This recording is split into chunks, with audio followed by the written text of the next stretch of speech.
Hey folks, this is Bandit. He's a grumpy old horse that likes food. Hey folks, this is Bandit.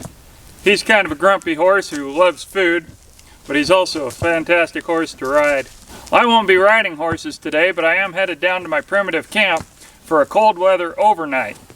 I'll be showing you how I cook a typical dinner, and I'll be sleeping on leaves with... The horse is moving the camera. Stop it. I ran out of charcloth last time, so I made up some more of that as well. Also, I'm going to eat meat from a 2-month-old carcass that I've got laying around, just so I can show you that refrigeration isn't as necessary as you think. So stick around, we'll see if I get sick and cold. Hey folks, thanks for joining me here on my YouTube channel, where I'm exploring life free from the shackles of society. Life is a lot more fun over on the wild side. It's about a mile hike down to my camp, and I'll have to be returning this evening to feed the horses. So when I say cold weather sleeping, I'm talking about cold weather for me. It's supposed to be in the high 20s tonight, and it's low 50s during the day. Would you like to meet my dogs? I consider these 3 my best friends. This one is Sparta. Her hobbies are hunting, running, and staying aloof. Maddie, come here. And this is Madness. I call her Maddie. Her hobbies are belly care. She loves to fill her belly with food, and she loves for me to rub her belly. And this is my newest dog. He came with the name Flint, and I haven't decided if he's gonna stick with that or not. His hobbies include chasing horses, so we're working on that.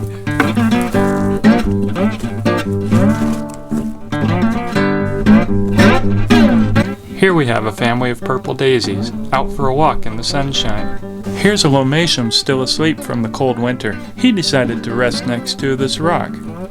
Everybody needs a friend.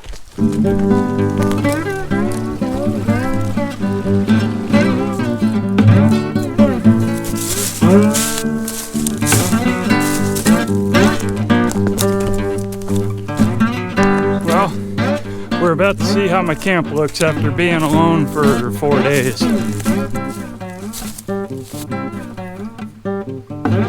Looks like it's been untouched. I already had some wind, but I found some nice dry oak. So I'm gonna go ahead and get a fire started and start in on supper. Also, we got some wind this time, so I get to really see how my windbreak works. Here's a tip if you've got a tent like this and you wear a big hat, put on your nighttime hat while you're in here. So now I'm going to show you how I cook my supper. It starts by putting dried vegetables into water to soak. I've found that makes the rehydrating go a lot quicker. I'll leave that to set for a while I make my coffee. My steak I'm going to fry because that's how I love it. So the main goal of this overnight trip was to sleep in what I consider cold weather. It's supposed to be in the high 20s, and it may be the last time this spring that it gets that cold, and I won't be able to experiment sleeping in that weather with leaves and blankets again until late in the fall.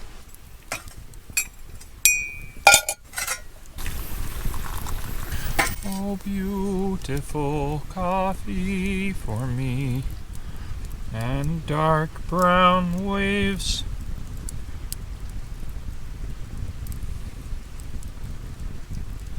Dark brown waves of coffee goodness, I guess.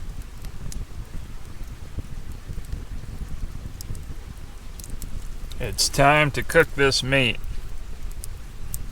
What's fascinating is that there's about an 1/8 inch of a protective layer, and that's why the interior is all fresh. It smells good and it feels good. Hopefully it's a tender cut.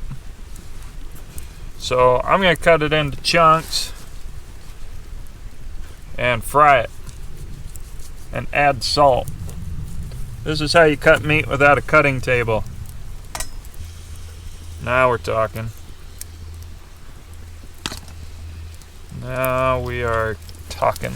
Oh yeah, am I gonna die tonight? So one of the tricks for eating questionable meat is to cook it to high heaven, which I've almost done. Some salt. Alright, I think I'm getting on the verge of burning it, ruining it. Okay, I may have got it a little too black on the bottom, but the inside will be fine.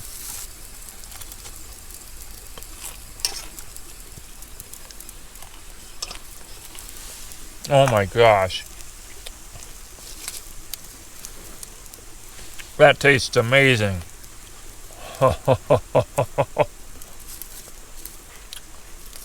I've heard people say I'm on a dry aging group, even though I've never really done it besides this accident.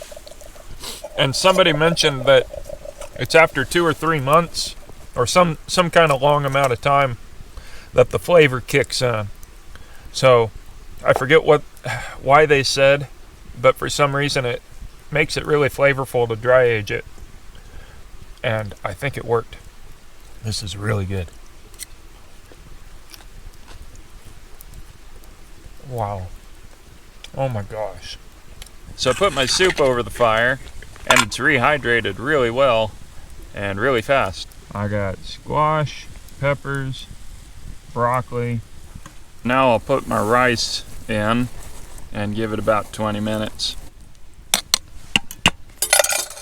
Well, looks like it's about done. It's starting to get a little dark. Pretty soon I'm gonna head back and feed the horses and close up the chickens and come back and go to sleep.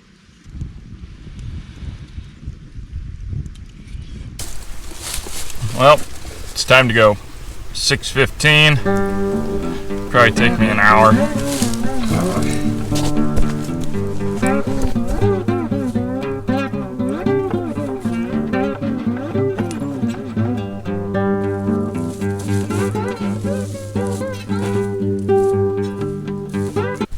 I'm back. I don't know what time it is, because my phone's way over there. But I got lost. So one of the things I'm doing for my historical living is experiencing not having light and finding alternative ways and just figuring out how to adapt to it. Fortunately, I have pretty good night vision to begin with. So, on the walk out there, there was plenty of light. On the way back, it was dark. And so, when I got to my ravine, or canyon, whatever you call this, I was in the wrong spot. So I looked around and was able to see well enough that I pretty much understood where I was. And so I made a guess that I had to go upstream because I could hear the creek.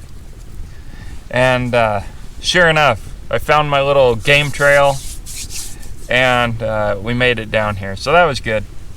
But it was pretty cool, little test to not know where I was, have to take deep breaths, just stay relaxed, and know that it's not that big a deal just because I can't see, that I can still find my way. And I did. So I always kind of enjoy those little things that come along that it feels like an inconvenience at the time, but ends up being kind of fun. Alright, so I got all my chores done. I got my eating done. All I gotta do is lay out my bed. And I'm gonna use 3 blankets. I'm gonna lay them out sandwich style, or folded over, taco style, I guess. And I'm gonna crawl in. I'm gonna use 2 that way, so I'll be on top of 2, have 2 on me, and then I'll pull a 3rd one on top of me. So I'm gonna see if I can get away with 3 blankets tonight. Plus I've got my cotton blanket because I'm allergic to wool. So when I sleep with only wool blankets, I wake up with a headache. My clothes keep the wool off of me everywhere else, so it's just my head. So that's the dealio. I'm gonna just sit here and have a fire until I get too tired and crawl into bed. So I'll see y'all in the morning. I wouldn't call last night exactly a successful venture. Last night wasn't so comfortable. I got to sleep around 9, woke up at 11, was really cold, then fell back to sleep. Fortunately, one of my dogs was sleeping with me, laying on my legs. And then I woke up again at 2:30, really cold, and slept until 3:30. At that point, I laid in bed for, I think, 45 minutes, and then finally decided to get up and start a fire and have some coffee. So now I'm feeling good. I think in the future I need to do that style of folding it over my feet and then folding it over my body.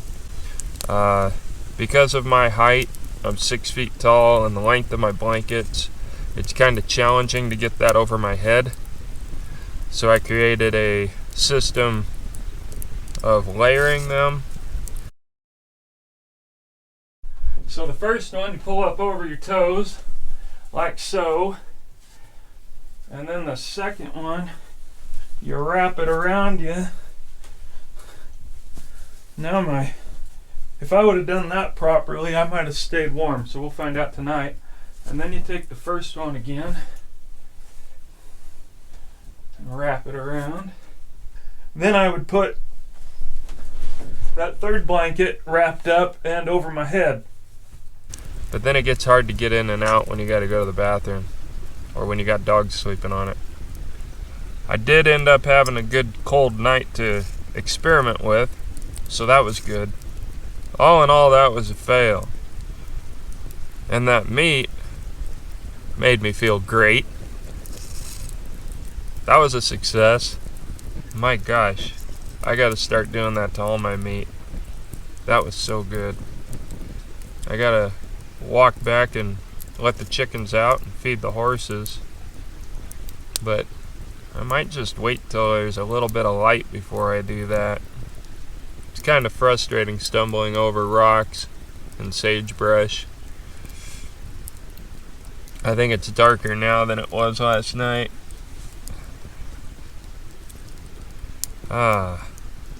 Feels good to be warm now. I'm just gonna chill with my coffee, and when there's a hint of light, I'm gonna go on home. So thanks for sticking with me.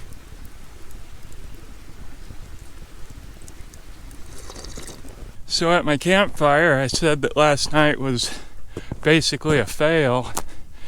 But now that I'm walking home, and as I left the camp, I got to thinking, I feel good. I got some rest. Maybe it's not that big of a fail. I do hope to figure out how to sleep warmer. And then the other question is, if I did that every night, how adapted to it I would get. So maybe I need to sleep out again while it's still cold. And then when it gets hot out this summer, I'm going to be miserable because I'm so adapted to the cold.